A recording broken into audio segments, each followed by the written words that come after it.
Second application of dimensional analysis is to check the dimensional correctness of a physical equation.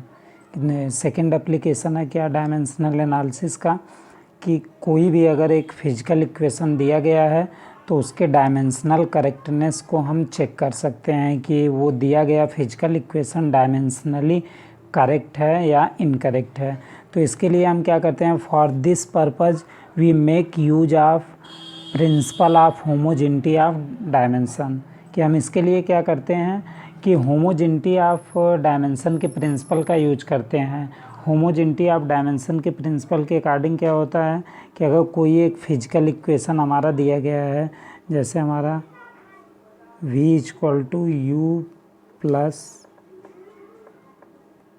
at, ये हमारा equation of first equation of motion है, तो ये हमारा एक physical equation है। तो principal of homogeneity of dimension के अकॉर्डिंग ये इक्वेशन हमारा डायमेंशनली करेक्ट तभी होगा जब इसमें जितने भी टर्म हैं, टर्म का मतलब क्या है, ये हमारा पहला टर्म है, ये हमारा दूसरा टर्म है और ये हमारा क्या है, पूरा तीसरा टर्म है।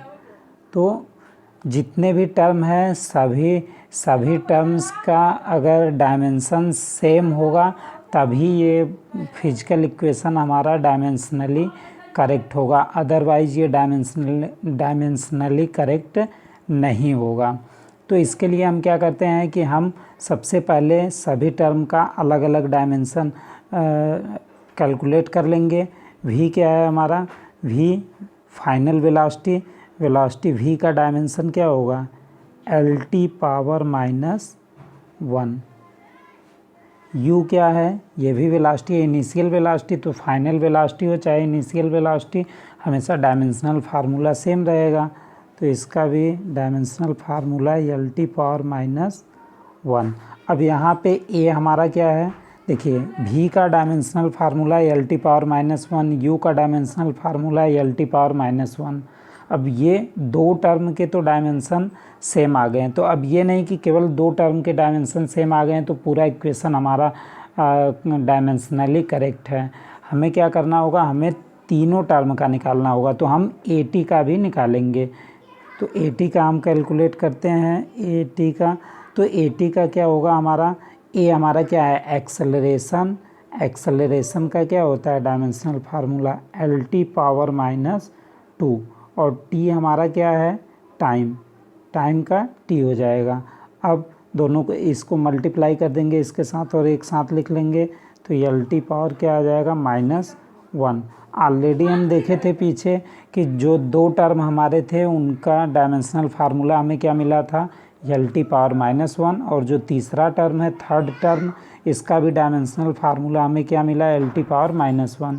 तो जो हमारा फिजिकल इक्वेशन था उसमें तीन टर्म यूज हुए थे और तीनों टर्म के डायमेंशनल फार्मूले क्या थे, सेम थे। इसलिए जो हमारा ये इक्वेशन था v = u + at, ये हमारा इक्वेशन क्या है, डायमेंशनली करेक्ट है। अगर हम एक दूसरा इक्वेशन ले लेते हैं, s = ut + ½ at। अब हमें इसको चेक करना है कि इसका ये डायमेंशनली करेक्ट है या नहीं करेक्ट है। तो हम तो वैसे ये हमारा क्या है, सेकेंड इक्वेशन ऑफ मोशन है, तो सीधे हम जानते हैं कि s = ut + ½ at² होता है। तो हम पहले से ही जान रहे हैं कि ये क्या है, हमारा इनकरेक्ट है, लेकिन फिर भी हम देखते हैं क्या डायमेंशनल एनालिसिस से भी ये इनकरेक्ट ही हमें मिलता है या नहीं। तो उसके लिए हमें क्या करना होगा, यहाँ भी तीन टर्म है, ये हमारा फर्स्ट टर्म, सेकेंड टर्म, ये हमारा थर्ड टर्म, हमें तीनों का अलग अलग कैलकुलेट करना पड़ेगा, डायमेंशनल फार्मूला लिखना होगा। s क्या है हमारा, डिस्टेंस है, डिस्टेंस का डायमेंशनल फार्मूला l होता है, ठीक। u और t, u का डायमेंशनल फार्मूला क्या होगा, Lt⁻⁻1, और t का डायमेंशनल फार्मूला t। तो अब ये टोटल क्या हो जाएगा, मल्टीप्लाई कर देंगे, तो केवल क्योंकि t⁻⁻1 और t⁻+1 ये क्या हो जाएगा, t⁻0, तो t⁻0 लिखिए या मत लिखिए कोई दिक्कत नहीं है। तो यू टी का जो डायमेंशनल फार्मूला है वो भी हमें क्या मिल गया, एल मिल गया। यस का डायमेंशनल फार्मूला और यू टी का डायमेंशनल फार्मूला दोनों क्या हैं, सेम है। ठीक, अब हम कैलकुलेट करेंगे किसका, हाफ ए टी का। तो हम हाफ ए टी का कैलकुलेट करते हैं। हाफ ए टी का डायमेंशनल फार्मूला तो 1/2 कांस्टेंट है, उसका वो डायमेंशनलेस होगा तो उसको छोड़ देंगे। ए क्या है, एक्सेलरेशन। एक्सेलरेशन का क्या हो जाएगा, डायमेंशनल फार्मूला हम जानते हैं एल टी पावर -2 और टी का क्या होता है, टी। अब इसको सॉल्व कर लेंगे। यहाँ टी पावर ये एल ऐसे ही रहेगा, टी पावर -2 टी पावर +1 तो -2 +1 कितना आ जाएगा, -1 मतलब एल टी पावर -1। लेकिन हम पीछे जो देखे दो टर्म थे उनके डायमेंशनल फार्मूले क्या आ रहे थे, एल आ रहे थे, जबकि तीसरे टर्म का डायमेंशनल फार्मूला हमें क्या मिला, एल टी पावर -1। इसका मतलब ये दोनों आपस में बराबर नहीं है। मतलब कि पहले टर्म का डायमेंशनल फार्मूला दूसरे टर्म के तो बराबर है, लेकिन दूसरे टर्म का जो डायमेंशनल फार्मूला है वो तीसरे टर्म के बराबर नहीं है।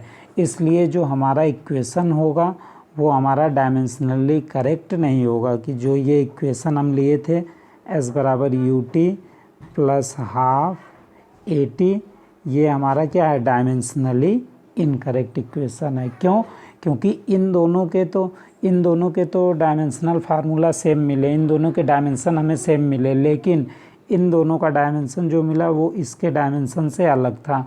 और कोई भी फिजिकल इक्वेशन डायमेंशनली करेक्ट तभी होगा जब उस फिजिकल इक्वेशन में जितने भी टर्म इस्तेमाल हुए हैं उन सभी टर्म का डायमेंशन क्या होगा, सेम होगा।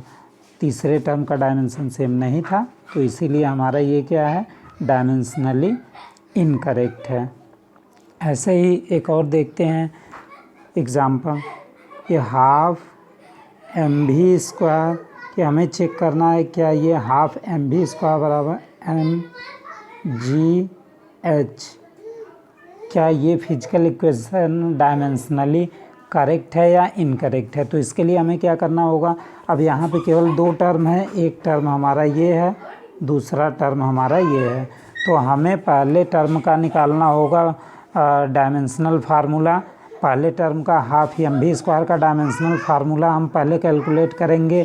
हाफ क्या है, एक हमारा 1/2 जो है वो एक कांस्टेंट है। हाफ जो है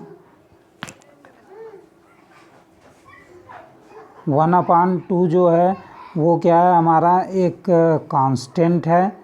कांस्टेंट जो होता है वो डायमेंशनलेस होता है। तो हम क्या करेंगे, यम का लिख लेंगे, पहले अलग अलग दोनों का हम निकाल लेते हैं। हाफ एम भी स्क्वायर, इसका कैलकुलेट करते हैं। हाफ डायमेंशनलेस होगा, स्मॉल एम मास है, मास का क्या होता है, कैपिटल एम होता है। वी वेलोसिटी है, वेलोसिटी का क्या होगा, एल टी पावर -1, टोटल के पावर क्या हो जाएगा 2। तो टोटल डायमेंशनल फार्मूला एक साथ सबको हम लिख लेंगे, एम यल पावर, ये टोटल के पावर 2 है तो ये क्या लिख सकते हैं हम, यल पावर 2 लिख सकते हैं। और टी पावर क्या लिख देंगे, -2 लिख देंगे। ठीक, तो हाफ एम भी स्क्वायर जो था उसका डायमेंशनल फार्मूला क्या मिल गया हमें, M L square T power -2। अब हम क्या करेंगे, जो हमारा एम जी एच था इसका हम कैलकुलेट करेंगे।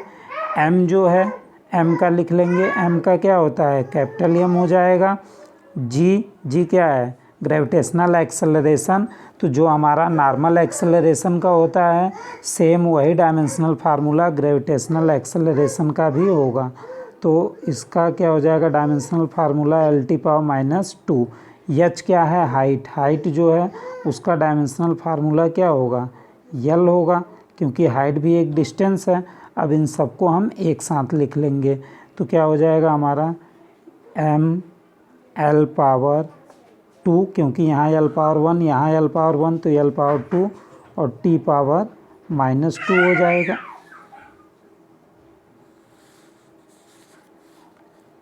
T power -2। तो इसका लिख लेते हैं हम अलग से, mgh, इसका स्मॉल m का m, g का lt पावर -2 और h का हमारा क्या हो गया था l। तो अब इनको एक साथ लिख लेंगे तो क्या मिल जाएगा हमें, m l square t power -2। हम देखें जो हाफ mv स्क्वायर का था उसका और इसका दोनों क्या आए हैं, सेम आए हैं। इसका मतलब जो हमारा ये इक्वेशन था, physical equation half mv square बराबर half mv square half mv square बराबर mgh, तो ये हमारा क्या है, डायमेंशनली करेक्ट है।